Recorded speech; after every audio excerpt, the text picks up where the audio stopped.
Hi, I'm Stumpy Nubs, and this is the mini sled.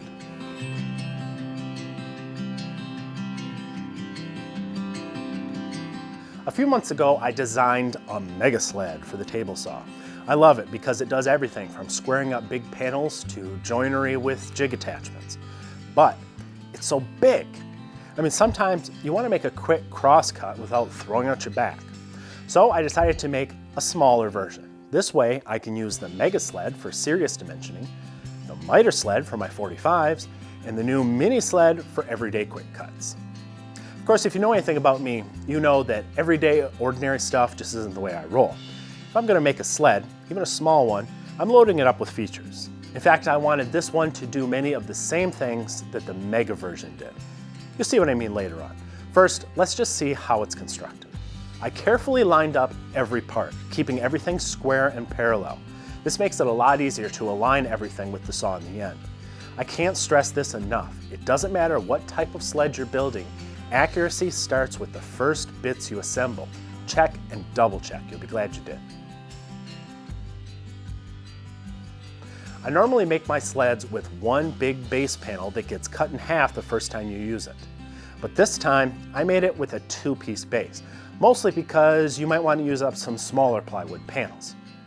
This made alignment a little more difficult, but I placed a block inside those dados that I cut for the replaceable throat inserts to keep everything square as I worked. And I made sure that all of the parts of my fence assembly were on the same plane when I merged the two halves of the sled together.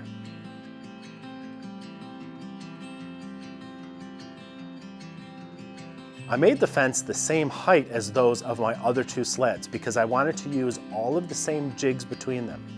And as I attached the fence panels to the brackets, I had to ensure that I left a gap for the extensions.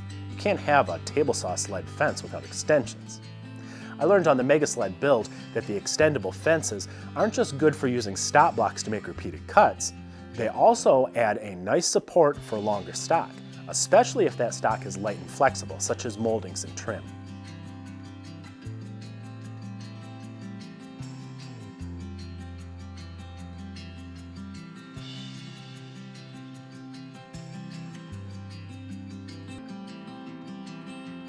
Embedding T-track into the fence allows me to attach stop blocks and jigs that I made for the Mega Sled, and it opens up all sorts of other jig possibilities down the road.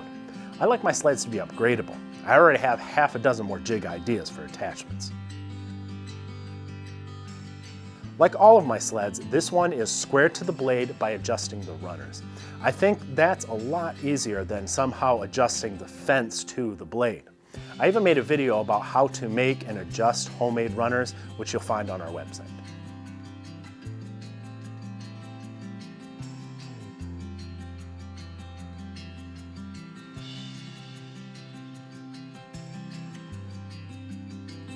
Like I said, this mini sled is just one of 3 that I use all the time in our shop, and all of them are designed to use the same micro adjusters to fine-tune cuts.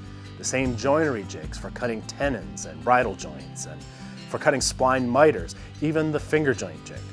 Together, these make for a truly ultimate table saw sled setup.